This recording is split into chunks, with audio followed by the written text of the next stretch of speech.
Hey folks, Dan Frio here with our live event for Thursday night. So I hope you guys join us. I know there was a lot of people on yesterday when I did the Federal Reserve meeting. We had about 4 times the normal amount that we had watching live. That was so cool. But I wanted to usually on Thursdays, I have realtors come in here to talk about their markets and so forth. I love giving them that platform. Here's one of the reasons why. When I started getting involved in this, Christina Smallhorn, she was a lady that I reached out to, and I reached out to a whole bunch of YouTubers, and she reached out to me. She was one of the only ones, and she gave me the platform of doing a live event with her, and I thought it was really cool. I was really nervous, and I probably did a completely terrible job, but I apologize, and my apologies to her if that's how it came across. But I love going out there and finding people's channels that's like, okay, how are you not doing so much better than you are? And you're doing fantastic. But my background's terrible. I know I rant and rave, but there's a young lady, and she's right over here. And I came across her channel, and I watch her channel, and I learn things. So Sarah, welcome us Chicagoans to you from down in Georgia. Yeah, I'll give you a big old Georgia welcome, y'all. Woo. So I love your videos, and that's why I reached out to you guys. I think we were able to send you actually a few clients. So really, if you're a realtor out there and you want to get, participate in some of our programs, we'd love, because here's what we like to do. We like getting people pre-approved, and then we like at least referring them to somebody that we might know and have vetted, just so we're all on the same page. And that's what we did. We reached out to Sarah, and her team got back with us, and it was a really cool time. And this is the first time I met her. So I'd love to have you on here. So tell us where you are, what you do, and why Georgia. Yeah, so I serve the North Metro Atlanta area. And so a lot of times people think that anywhere kind of like north of middle Georgia is Atlanta. And people that actually are truly from Atlanta, they'll joke around and they'll say, no, that's not Atlanta. But if you look at Atlanta on a map, anywhere kind of north of Atlanta, that is primarily where my team and I serve. And we started making YouTube videos about 2 years ago during the height or at the beginning of kind of the pandemic, and saw a trend of a lot of people moving from out of state into the Georgia area. And so we really started making some great content and educating people about moving to our great area. And we have had a lot of fun connecting with people from all across the country. And we've even had some people overseas, which has been incredibly exciting for us to see how far and wide our reach is going. And so it's been incredibly powerful to connect with all the people out there. So did you guys, I know this is off the topic, but did you guys go through courses and stuff, or did you just like watch some YouTube stuff and say, hey, we're going to do this? Because honestly, your videos, they're like watching a commercial. I mean, they're that quality that you're driving around and talking, but the video and the audio and everything is awesome. Well, I greatly appreciate that. We are primarily self-taught through the great people also that do this. And so getting connected in Facebook groups and learning from other people and what they do, and just getting inspired and really going out and kind of copying what other people do. So you can see by the thumbnail, I don't know if you saw it, of me and you for this event. I did it. So I know you have. We talked with is it Maitland? Yes, that's how you say her name. So I gave her kudos. I try to give her kudos on as many videos that you guys post as I can, because the content's good, and I like, oh man, I wish you would do my thumbnails. But okay, so I just watched your video, and you talked about the crash. Is Georgia going to crash and everything like that? So let me it's probably fresh on your mind because you just did the video. Can you go through kind of why Georgia? The biggest thing that I know a lot of people are sitting on the sidelines. I'm in the same boat. Is now the time to buy, or am I just waiting on the sidelines for a crash? So, but it's hard to generalize everywhere. So, like in your area, northern Atlanta, north of Atlanta, how strong is that market? And kind of just give us the dynamics of that. Yeah, great question. So, and this is a question we get all the time, and I love to tell the story about a client that we had here locally. And he wanted to purchase a house 2 years ago, right before, or kind of right when the pandemic was happening. And so we sold his house, and the plan was to find his dream house that he needed for his family. And he was looking for a very specific type of house. It's very sought after here, and that is a ranch on a basement. So single story living on a basement. And we searched high and low and found many great options. And that was just right when the market was starting to pick up. And things got very, very competitive, and we made lots of offers, but he wasn't aggressive enough and wasn't really trusting what we were seeing in the market and taking that feedback, and thought that he was just going to sit it out and rent for the next year and wait for the market to crash. Well, a year into it, the market had not crashed and only accelerated even further. So Yep. the proceeds that he made on the sale of his home had been spent a lot on the rent that he was paying over that next year.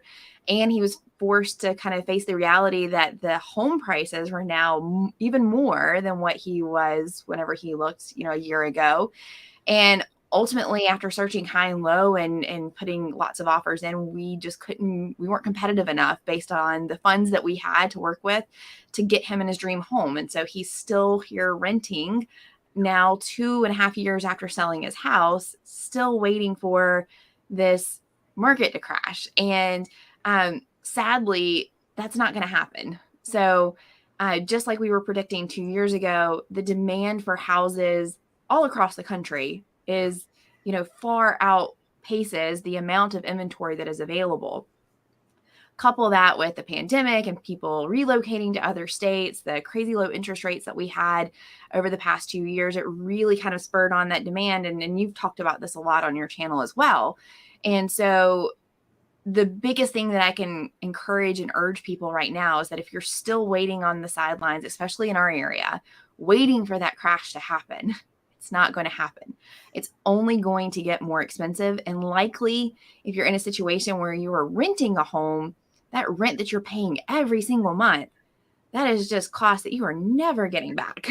Whereas you could bite the bullet and go ahead and try to find that home that you can afford right now, get into it and start building that equity. And then you have the opportunity to turn around and sell the house and go forth. But it's heartbreaking to see people kind of sitting out on Yeah. the sidelines, paying that money in rent. That is you're just throwing that money away. Well, you're paying And somebody else's mortgage, correct. Yeah, you're you paying know? someone else's mortgage. So the good thing, what we are seeing in the market right now, and you've heard these news headlines, is that the market's starting to shift a little bit. We're Mhm. feeling that here in the North Atlanta area. And us as real estate agents, I get this comment a lot on my videos, is that some viewers will feel like we're being greedy real estate agents and that we've loved the past 2 years of this crazy market and that we're just rolling in the money and it's been all great and gravy and that we really want things to continue. And to be honest with you, it's been very, very hard and difficult to serve clients and make sure that they're getting the very best deal, competing with those multiple offers and getting them in the house that they really want. And so us as real estate agents, seeing this market starting to shift, we are celebrating. We are so Yeah. excited about this. And the crash is a bit of a misnomer, right? We're going back to a tiny bit of a normal market, which is great. We need this. The market cannot sustain what we've been going through. And so we have seen a lot of price reductions here in the metro Atlanta area. And those price reductions is not the result of a crash. It's a result of sellers still thinking that we're in the market that we were 6 months ago and that they can just put some aspirational price on their house and that they're still going to cause a bidding war and get that price for their house. We are just seeing a return back to normal. Let's look at comps. Let's look at what has sold. Let's look at the current demand that's out there and let's price a home accordingly. So those price reductions that you're seeing, those are because those sellers have way overpriced their house, I'm even get in a normal market, and they're just returning back down to what it should be. Nico, is this like deja vu? Yeah, exactly. Every realtor we talk to now people are here's what people are going to say. Well, Sarah's going to say that because she's a realtor and she wants things to go. Guys, I hate to say it this way. If you go to Sarah's site, you go to my site, we give you the data that we're using to give you guys these predictions. And then we're also, I link them down below. Sarah links them down below. We show them on our screens. We're not lying. We can't show you any of that. But some of this, I'm starting to get probably like you, Sarah. You look at these videos and you see everybody that puts, the world's ending and there's a crash and all this other stuff. They're getting 50 million, clicks, and then you watch them and it's just like, and then you try to actually define, what is a crash. So let's go back to the guy that was looking at that house 2 years ago. I don't know if you know, but you'll probably know a ballpark. The house that he was bidding on, what value was that, or what price was on that then, and then what price is on that now? Yeah, so we this is a great story. So surprisingly, we actually had like that dream home under contract, and it was an amazing house that he had under contract, and we had that home under contract for $385,000. His budget was $400 at the time, and he kind of got cold feet for various reasons, and decided to back out of the contract. And I tried to tell him, like, you're making a mistake. Like, this is a unicorn. You don't want to let this one go. Yeah. That same house, if we were to have sold it 6 months ago when he was looking again, would have sold for $500,000. So think of that equity that you lost. He would have been in that situation. Now, it's heartbreaking because also things happen for a reason, right? You have to trust your own gut. You have to make those decisions for yourself and your family. And as much as what, Dan, as you educate your clients, and as much as I educate them, they're going to make that decision that they feel like is best for them at the time. No one has a magic crystal ball. Right. And we do just have some very good data that comes out all the time, and that economists and market experts put out there. And that's, you can only make the best decision that you can with the data that you have at the time. Right. Unfortunately, he just made some really bad decisions. And then 2 years later was still in a position where he could no longer afford the home that he once could afford. And that was also another problem that buyers were having a hard time with, is that, a year and a half ago, they could afford that ranch on a basement. And now that budget will probably just get you a great ranch. And you're missing out on that piece that you really, really wanted. So that's definitely been a difficult thing. And talking about the price of homes, another good story is we just recently lost out on a listing here locally. We met with the sellers and gave them the price that we felt like the home should be priced at, that would actually cause the home to sell in today's market. And this seller was still 6 months ago in their mind with what the home price should be. And, here we are trying to educate them and tell them that that's not going to cause this house to sell, and it's going to sit there and it's going to sit there, and we're going to do price reduction. And unfortunately, they decided we weren't the listing agent for them because we wouldn't tell them what they wanted to hear. And I think it's really important right now, if you're watching this and you have a home to sell, you need to make sure that you are listening and getting a really great educated listing agent in your area that is having this conversation with you. Because if they're telling you that the home is still worth what it was, or can still be listed higher than what homes were selling for 2 months ago, depending upon your area, we're all different across the country, but that's just something that you really need to take to heart and really make sure that you're open to hearing that honest feedback and conversation around that pricing of your home. I'm taking notes while you're talking. You're hitting some key points here. So here's one of the things. You just said the house was, and it's probably an anomaly, maybe not. That house was at 380, I think, when he was looking to buy it. Then it could have sold for 500. So let's just put that in context. So when then people come back and say, well, there's going to be a crash. Well, you might lose money if there's a crash, even if the market goes down 10% if you buy right now. So I'm not a proponent of if you bought, when you buy, did you buy, or whatever. But let's say, for example, that guy purchased that property back then. Now it crashes, and it crashes 20%. So he lost $100,000 on that. So now it's back to $400,000. He bought it for $380. He's still okay. On a huge crash, this big crash that everybody's talking about. You get my point? So everybody keeps thinking there's a crash, and they're just following these numbers up. And then when we come back and say, house prices are coming down from asking or in bid, it's because so many people think they can get so much more for their property, and there's not. So the media, it's like when you watch, I hate to say these channels, but like Fox News and CNBC, it's like it could be raining outside, and one says it's sunny and one says it's snowing. And it's like, guys, it's raining. You get my point? Yeah. So they can take this data and just make it whatever they want to make it. But when you try to give, or at least give the truth, then you get all these naysayers and whatever. And it's like, guys, just let's, check me a year from now if you want to. God bless you. If I'm wrong, I'd be the first one to say I'm wrong.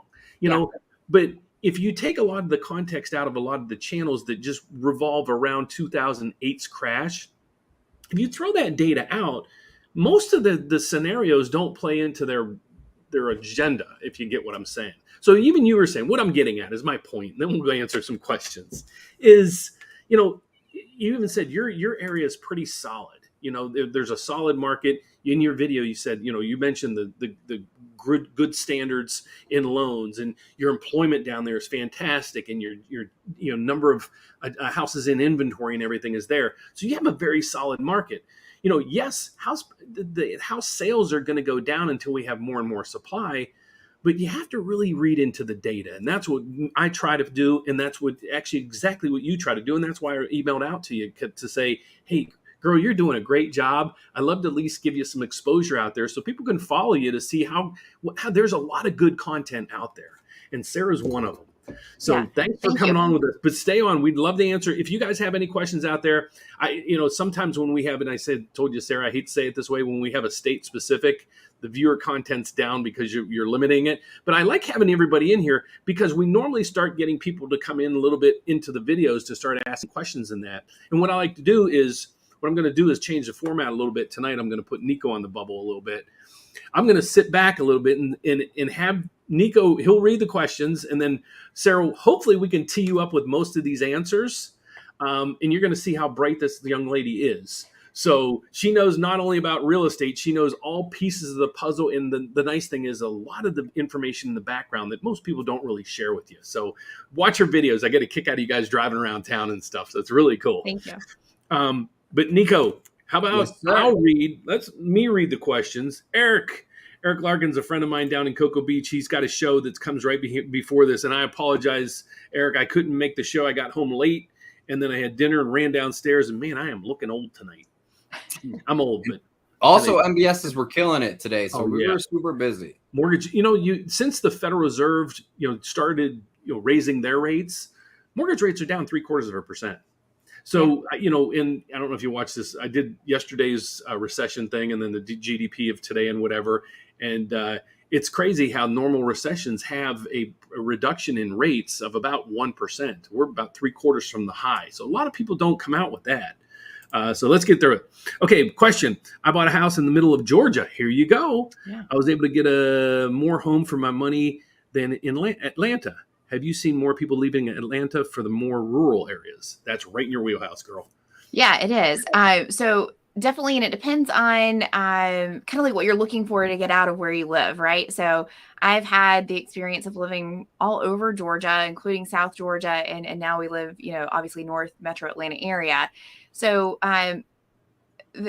most of the people that we help are relocating from states that are very expensive to live in. So we have a lot of people relocating from California and Texas and Chicago and areas where home prices are very expensive. And so in comparison, the Metro Atlanta area feels very affordable to them. They're very excited about the home prices. They're very excited about the low taxes. And yet it depends on if you're here a local here, you may think the exact opposite. You may think that you're getting priced out of the area. And so we have seen a large, parts of our rural areas become more and more popular for families, that urban sprawl that just continues to go and go and go. And so we have some towns that used to be considered small towns, and you'll talk to those people and they want to move because they feel like it's getting too big. And yet someone from the Atlanta area may still consider that a very small town. So for sure, you can definitely get more for your money in middle Georgia, South Georgia. I was just looking at houses in Macon today, trying to look for a rental investment property to purchase. And, you can get a decent home down there for $140,000, and you cannot find that within a 2-hour drive of Atlanta right now. I say that.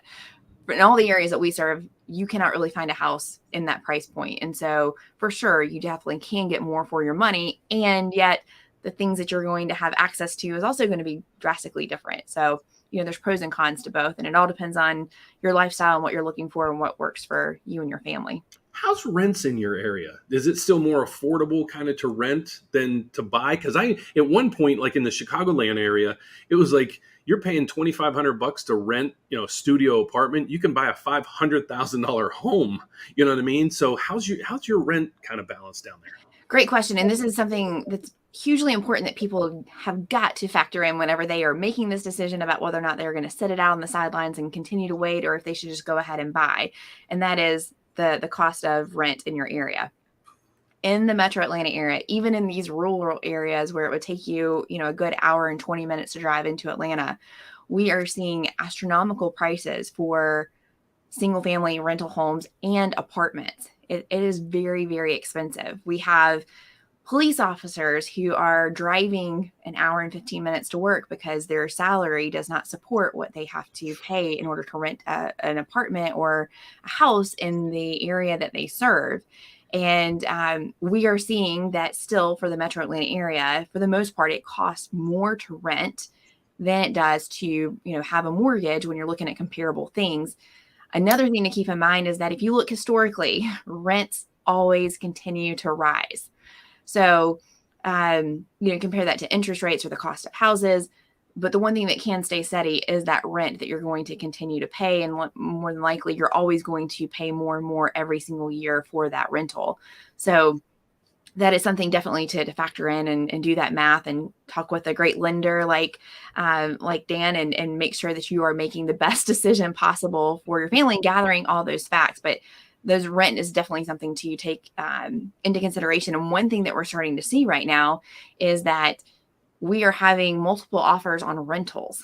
So people that are paying over asking to lock in a lease because they are so competitive and because the supply for rentals in the metro Atlanta area is also in short supply, just like houses are.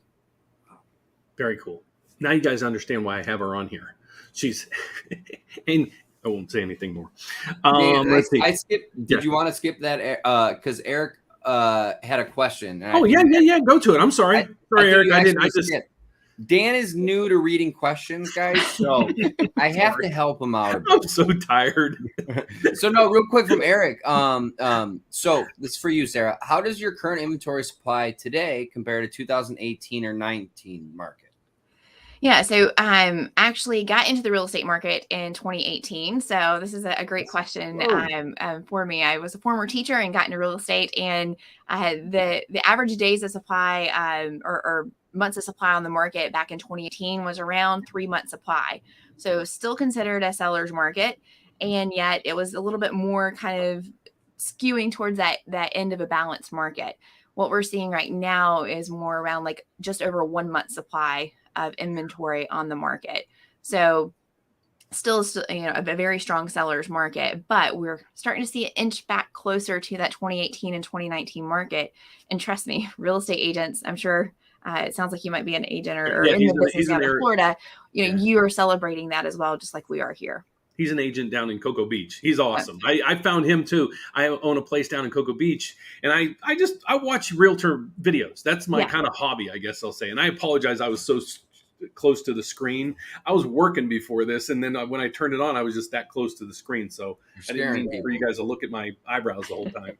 But he's a great realtor down in Cocoa Beach. I meet him. I try to meet him when I go down there, and I love his channel. He's like the same as you. I'm watching through, and I just get a kick out. And the videos that you guys do, that's usually what I reach out to people. It's like I just love the video, and then your personality just got me. It was like, okay. And I was like getting the backdrop so I could see that you were a teacher. So you fit in. My daughter just got a job. She just got out of college, and she just got a job actually right in our school district here. So I always thought I was going to move out of Chicago, but 2 out of my 3 kids so far, 3 out of my 3 kids now work and everything live in this area. So I'll be here for a while. Yeah, you're stuck. But our boy Patrick works right with us in the office. Yeah. All right. Another one from Eric real quick. So you are just Dan, did you want to take this? I'm sorry. I was taking your role, buddy. Back to the No, go ahead. I can't even read it. So we are returning back to that seller's market, just like a 2018, 2019, or kind of more similar to a 2018, 2019 market. So funny, we're having conversations with sellers right now when houses are not selling in 24 hours. They think it's crazy. Something is drastically wrong, and they think that the market's crashing. And we're trying to remind them that no, there's a time period when it took 3 months to sell a house, and that this is very, very normal for a house to sell within a week or 14 days. And if you're a buyer looking to buy a house, that's very exciting for you because you have time to look at more inventory. You have time to negotiate and make that decision and, and find the right house for you without feeling that pressure that you have to do something maybe that you're not 100% ready to do yet. Yeah. Great question. Guys, if you're on here, all I ask you to do, give us a thumbs up And please post your questions. That's why we do this. That's why I reach out to realtors. You guys get enough of me all day. I'd like to present somebody I just clicked with online, and then I reached out to him, and Sarah was kind enough to get back with me. So please post any questions that you got. But let me go through a few things. I wrote down. You explained the crash piece of things. We talked about the rental markets. Shoot, I just lost my train of thought. Nico, what do you got for? I'll post something to you, Dan. Yeah. So one of the things that we've been working with our buyers on in consultations that we have with them is that whenever we're seeing that a house has been on the market for more than 10 days or so, and we feel like maybe that house is overpriced, or maybe there's some negotiation room, rather than offering a lower price on the house, we are negotiating for the seller to buy down the interest rate. And that we're seeing, whenever we're running the math, is that buying down that interest rate and using that money that maybe the seller would have put towards reducing the price of the house. Your video. The buyers coming out on the better end, because they're saving more money every single month by getting that lower interest rate than they are by having a lower loan amount overall. I couldn't agree with it. I gave you a thumbs up on you. You did a video about it, and it was better than what I could have done. You explained how much they saved and how much this would have cost and that would have cost. Love the video, but you're dead on. There's a lot of times that's what we do. But on another side, you got to watch it when you're on the builder side, because a lot of times they'll see on the builder contract that they're getting all these credits back to pay a lot of their closing costs or buy down the points when the builder also owns the mortgage company. But yeah, and your analysis was spot on. Most of the time that's what works. There is another shorter term, little maybe cheaper edition of that. There's what we call, it's a 2-1 buy down. It's a shorter term, so you can buy down. What we would do is an analysis on the loan, saying, okay, if we did the had you buy down the rate versus you doing like a 2-1 buy down. Why I think maybe the 2-1 buy down might be a little more attractive. I'm just throwing this out here. Yeah. Is if let's say they paid a point or 1.5, because usually a lot of times the spread in the rate, like going from 4.99 to 4.75, might cost you 3/4 of a point. If you're buying a $300,000 house, it's $3,000 or whatever. So sometimes what you might want to look at, they take that higher rate, but then they have that rate forever. And then if they get, like, I'm still saying there's a recession coming, if we're probably in it, in the next 6 months, within the next year, they might have an opportunity to refinance that at that point. So sometimes you look at it and it's like, should they buy it down if the market is stable? Yeah, absolutely. But in this market, I'm looking at more at there's a 2-1 buy down option. I'm going to do a video shortly on that. That's a cheaper way to do that. But the thing is, the rate does eventually go up over time. But the reason why, again, that I think it's attractive is I think people are going to have an opportunity probably at the beginning of next year to refinance a lot of these higher rates. Because we're already 0.75% lower than where we were just 2 weeks ago. Yeah, no, that's a great point. And one of the conversations that we're having with buyers right now is that you marry the house and you date the rate. So the house is forever, but the rate that you have, that can always change, and you can always, have the opportunity to refinance that. That's a much, much easier process than it is to sell a house and go buy another one. Yep. You guys can see why I have her on here. Okay. You're too kind. Next one. You want to take it, Dan? No, go ahead. I can't read from back here. All right. Well, I'm not sure what about closing costs? Very broad question. So let me break down to one more of his. How much would I have to save to include closing costs? I think we're just talking about a primary home, I'm thinking. Sarah, you might be able to get more specific down in your area because you do a lot of closings. So mine's national. So it's crazy how, Florida's different than Georgia's different than California. It's nuts. So what's your area looking? So it all depends on what you're considering as closing costs. So if you are truly considering like all of the fees and taxes and everything that you're going to have to bring to the table, including loan cost as well, not including down payment, here in Georgia, our average is between 2.5% to 3% of the purchase price of the house. And one of the good pieces in the market right now is that we're starting to see in some areas, we are able to get back to that little bit of a normal market and negotiate some of those seller paid closing costs. And that is a great thing for buyers in that you're not having to bring, all that money to the table. And so that has been a good thing that we've seen here recently over the past 6 weeks or so, that kind of, again, indicate that we are in this shifting market. Perfect. Awesome. Perfect. Any other questions? If not, I think I might have a couple for you. Yeah. No? Nico, you got any? Because I'll... Yeah, I mean, not really. I just had one that kept my tongue. I'm sorry, Sarah.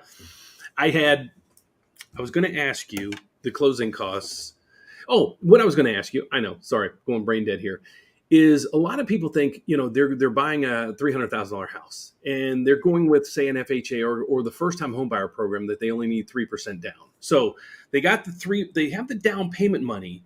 Do a lot of your clients, do they struggle at that point then for those additional costs that you're seeing on your end? Because it's a substantial amount of cost on top of, just recording fees in some states. In Florida, for example, the average recording fee is like $5,000. So yeah, so thankfully we don't have that here, and yet, so whenever we have clients that, they're like, hey, I have the down payment available, but this is where we're lacking, or this is what I don't have, what can we do? And so that's having a really great conversation and finding out what's most important to that buyer, and then coming up with a really good game plan. Whenever we have people that need to have that seller paid closing cost, we kind of take a look at it and say, okay, what's going on in the market right now? And where can we help find you that? So in today's market right now, that would mean you are looking at houses that have been on the market for longer than 10, 14 days. You want to find those gems that have been on the market for 20 plus days, because that means that seller needs to sell. Either the house is overpriced, or maybe that house needs some cosmetic updating that you are willing to take on. And that also means that we have a better chance of getting those seller paid closing costs negotiated into that offer, so that you have the down payment, the seller's paying the closing cost, and we're able to get you to the closing table without having to come up with any additional funds. So it's all in that game plan and what we can put together for you. But it's also the willingness of the buyer to be realistic about your situation and know that your options may be a little bit different than, if you did have those closing costs already saved. That is crazy. 10 days. Is that, since you've been in the market, is that your normal? So right now, the average days on market in our area, depending upon the area, I say that, you can drive 30 minutes and it can be a drastically different market. Yep. But we are looking at in super competitive areas so Alpharetta, Georgia, Johns Creek, just outside the perimeter of Atlanta, great houses are still going for multiple offers in 24, 48 hours. And then you can drive, 30 minutes north, and then you're seeing an average days on market of around 7 days. So we're still not at that true 10 days on the market, but again, it depends upon the area. That is nuts. I remember I bought this house 20 years ago. I knew the sellers, but you'd put your house on the market and it might be there a month or 2 or 3, and then you get a bid here and there. And now it's when you hear that if somebody doesn't get it within the first few hours or pre-market sales, man, there's something wrong with this house. It just blows my mind. But I think we got another question. Yeah. Yes, sir. How soon, from Daryl, how soon can you sell a home after you purchase it? Great question. So in order to, the biggest thing, to answer the question, you can sell it at any time, and you are going to want to really study that and take that into consideration of why you're selling. So if it's your primary residence and you sell less than 2 years, you are going to expose yourself to capital gains taxes. And yet, if you are moving because of a life event, so divorce, pregnancy, you have more kids, you've got a job relocation where it's taking you, I think it's 45 minutes away or 45 miles away, that does exempt you from then having to pay those capital gains taxes. So if you sell within that 2-year period, or before that 2-year period, rather, for one of those reasons, then you can just sell like normal and you're not incurring any additional capital gains taxes. But if it's less than 2 years and you just decide that you don't like the home and you're moving in the same town and you just want a different house, you are going to have to pay those capital gains taxes. You're also going to want to take into consideration has your home price appreciated enough so that after you pay realtor fees and taxes that you are still walking away with with the ability to pay off your mortgage. And hopefully the goal here is that you have equity and that you are walking away with money in your pocket too, to help you to be able to afford that next house. Perfect. Now, you guys, you getting the point why I asked her to come on here. You went over the capital gains and the whole thing, and you're spot on. So you did fantastic. So what are you seeing from, because rates basically doubled so far this year. Okay. Yeah. You know that. I mean, because it's probably drawing down your traffic. But how many people do come in and just say, is it just the affordability that's hurting them, or are they just freaked out about the market's going to crash and interest rates are so high, I'm just not doing anything at this point? What's the most reluctant piece of the puzzle when it comes to somebody buying maybe their first house in this market that you're seeing? Well, right now, the challenge that we've had is that home prices have appreciated so much over the past 2.5, 3 years, and that what was affordable because of the low interest rate, a year ago, that same price point, that same house is now unaffordable because the cost of the loan is so much more. That monthly payment is so much more every single month, even though the house price or the loan price is still the same, or the loan amount rather. So then it's also the double whammy on top of that, not only are they paying more every single month for let's just say that $350,000 house, but what they used to could buy for $350,000 is now $425,000, and they can't afford that anymore. And so that the actual house and the quality of house that they can get is also a little bit different. And so what we've seen is that that's forced some of our buyers to consider other areas that they maybe have not considered before, so that they can get more house for their money, so they can keep that loan amount the same, and that they can, get more house. And then unfortunately for some of our buyers, they're not able to buy because they don't want to accept that, what they wanted to afford, they no longer can. So that has really thrown, a monkey wrench into a lot of people's plans. I would still encourage buyers in this market, though, to buy what you can afford, depending upon your area and your reasons for being there, but buy what you can afford. Real estate over the long term is always, always, always a great investment. Historically, it has always paid off really well. Of course, if you're planning on moving in a year, or you're only, in the area for a temporarily short amount of time, then you would strongly want to consider renting. That probably would not make the most sense for you in your situation. But buy what you can afford, get into it, build that equity, make that money. Whenever you sell the house, it's going to put you in a great position to be able to buy your next home. For many, many people, the biggest opportunity in your lifetime to build wealth for you is going to be through buying and selling real property, buying and selling houses. Get that first one and get that process going, so that you're setting your future self is going to thank you for the equity that you're building in that house. You know why I'm stumped with questions? Because you answered every one of the ones I got when you talk. I had a laundry list for you, and it's like, well, scratch through that. Nico, I need you to ask some questions, because really I was prepared with a ton of notes, and that's why I'm keep scratching through all the questions I was going to ask you, because you hit it out of the ballpark. Well, thank you. I think we might have some more. Is there more questions down there? Yeah, we do. Thanks for sticking around with us this long. Sometimes we're on here a half hour, sometimes an hour, sometimes an hour and a half. You never know. So can we pay additional towards principal on the loan, and how much additional can I pay?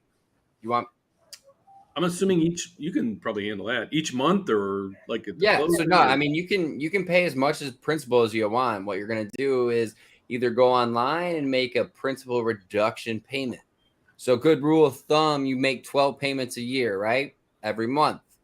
If you make one additional payment, that should roughly drop your mortgage to a 25-year mortgage loan, just by making one extra payment a year. So yes, you can as much as you want. Now, unless your mortgage has a prepayment penalty. So again, most mortgages, those are a lot of non-QMs now. Yeah. So I mean, be careful, but most typical loans, you shouldn't have any issue.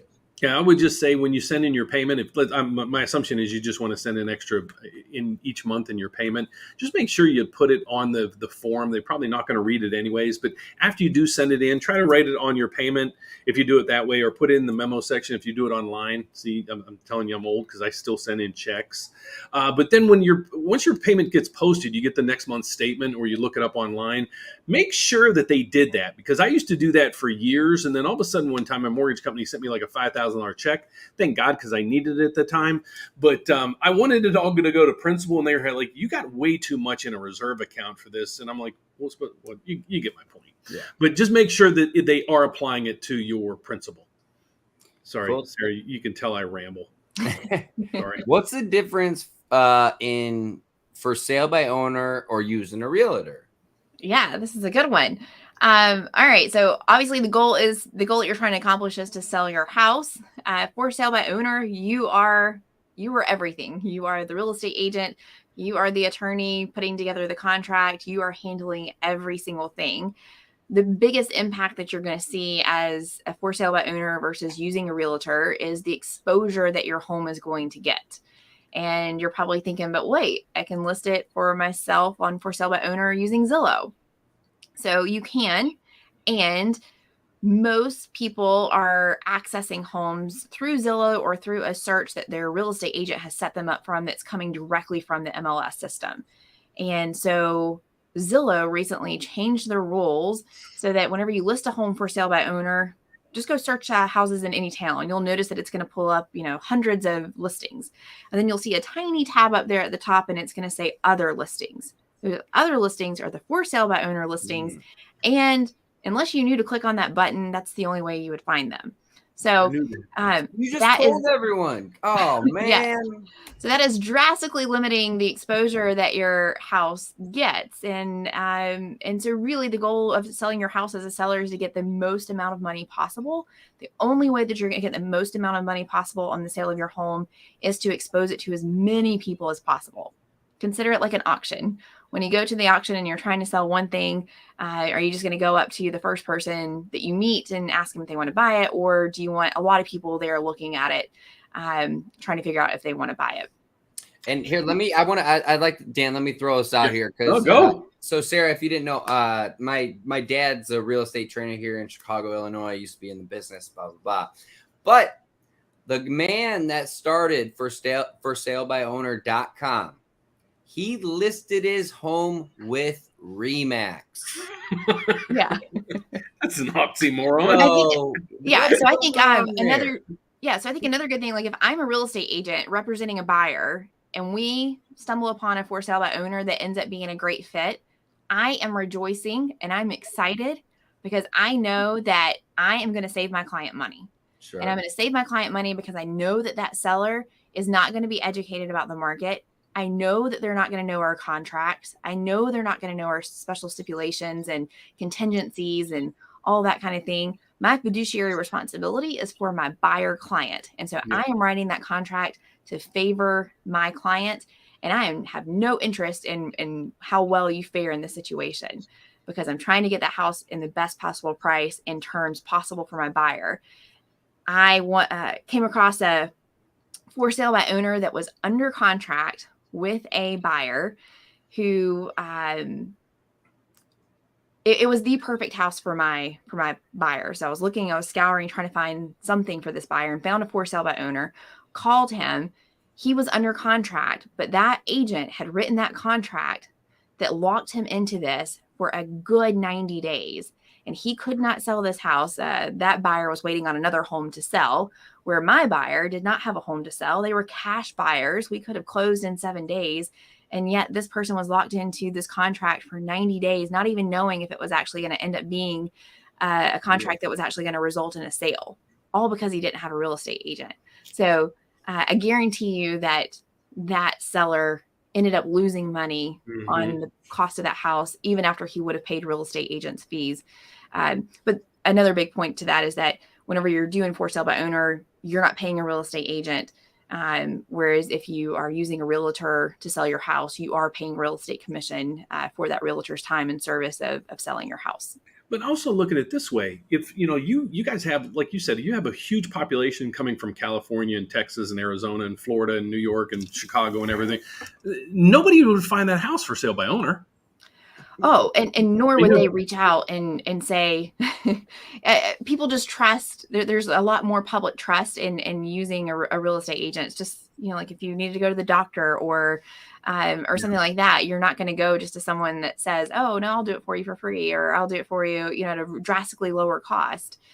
You're going to pay for that expert because that is what they are, trained and trained to do, and the results that they get for their sellers. All right. I'm writing down more notes for you. That's awesome. All right, cool. We'll go to the next question. Are credit unions generally a better option than a bank or broker for a home loan? I'll take this one from a realtor standpoint. Go ahead. So in my experience, when we have had clients insistent on using their credit union, so to take a step back, all real estate agents are going to have a preferred lender that they're going to strongly encourage you to work with. If they don't have one, that's a sign that you are not in the best hands. Because we know as real estate agents, whenever we are sending business to someone that we know, like, and trust, and that has treated our other clients really, really well, and that we know that once they approve a client, that they can get them to the closing table, we want to continue working with that person. And so what we have found in our experience is that sometimes we'll have clients that'll come and they've already gotten pre-approved with a credit union, or that's just where they do their local bank checking with, and that's who they decide to go with. And we, tell them the importance of using a lender that we know, like, and trust, and they're insistent upon using something that they've already gotten their pre-approval with. Fine, it's your choice. And yet 9 times out of 10, that buyer ends up having a terrible experience. We as real estate agents end up having a terrible experience. The seller on the other side ends up having a terrible experience, and it creates a lot of headaches. And the reason why is that because that company's, that bank's, that credit union's entire job is not lending. You want someone that's doing lending day in and day out and doing mortgages all day long. And that's exactly what the company is designed for. And credit unions are not that. So if you want an easy, good experience buying a house, make sure that you are using a lender, in my experience, and not a credit union. And that's just my realtor point of view. You hit one at the beginning of this video, and you said that you went in to see a client that wanted to sell their house. And the bottom line was you didn't tell them what they wanted to hear. Yeah. That's what happens to us a lot of times in the mortgage side of the business. Yes. It's sometimes it's ridiculous. It's like, our appraisal fee says 700 and there says 500. It's like, really? And then this happened a lot. It hadn't really happened much lately, but what happens a lot of times is people come back to us after the fact and say, well, why didn't we listen? And then we're under the gun, unfortunately, because you have the seller, you're like, hey guys, we took this off the market because you guys wanted to buy this. And then we're under the gun and everybody's yelling at us. And I'm like, hey, I just got involved because I didn't tell them what they wanted to hear at the beginning. And now they're back to me and I'm just telling you now the facts. So, yeah. So sometimes that $200 or $300 that you are comparing apples to apples that you think you're saving, you are going to cost yourself way more in headaches, and frustration, and tears, and delays, and amendments that need to get signed. And trust me. That's, honestly, I've done this 33 years. I'm a broker for a reason. If I go to a bank, I have one product to sell and one rate sheet. If now I'm a broker, I deal with 120. Just think of coming to me as like going to 120 different banks or lenders or whatever. So if the product's out there, we have it. So that's why in probably 30 of my 33 years of doing this, I've always been on the broker side of the business. It's just because of that. You have a fiduciary responsibility to your buyer or seller. I feel that same way to our borrowers. I don't want to turn them down. I don't want to give them the best rate I can possibly get. You try everything and anything, but then, it comes back and, well, your fees were, even a fraction of a percentage point. It's like, okay, but when you need them on a Sunday afternoon because you're doing an inspection and something went wrong, don't call me because they ain't going to answer the phone. Yes, I think this is also important. I don't know if clients, I've never asked this question before, but just so clients or prospective homebuyers know, whenever real estate agents recommend using a lender or a mortgage broker that they really like, know, and trust, it's not because we're benefiting from that. We're not getting any monetary compensation from that. It's just that we want the very best experience possible for you and for us. And also it can make a huge difference in the negotiation of that offer that we make on a home. So whenever you're representing the seller side, whenever you turn in an offer, we're getting those pre-approval letters, right? And so a huge thing that whenever I'm on the listing side and I'm educating my sellers, we are looking to see who is the lender on that pre-approval letter. And I'm sharing with them my past experiences and the experiences of the agent community, and the agent community talks. We share stories with each other. Let me ask you a question in regards to that real quick. Yeah. So what would help us, and I'll say if you have a buyer, okay? So based on the comment you just made, you have a buyer that say we pre-approve. Well, you've never heard, if you don't watch me on YouTube, you've never heard of me. Because I just had this point come at, we had a closing Monday. Yeah. And the gentleman was in Texas, and he said the seller got it, and they looked and they saw, me with some place in Illinois. They're like, who is this? So right. I don't want, or nor you would you, if this is your buyer, if you're buying, you don't want them to look at that and say, ooh, I don't know who that is. And I'm not too comfortable. How can we help give credibility to our pre-approvals, I guess? So when you present an offer and they look at your pre-approvals from me, I don't hinder your chances of getting that acceptance. Yeah, great question. So one of the things that I'm looking for is it's like, if you're evaluating if all things are equal, if I have a lender reach out to me or a mortgage broker reach out to me saying, hey, my clients Joe and Betty Smith just put in an offer on your listing. Just want to introduce myself. I'm Dan, and check out my 5-star reviews here. I'm available if you have any questions. These people have been pre-underwritten, pre-approved. Income's been verified, everything that we want to hear as a, agent.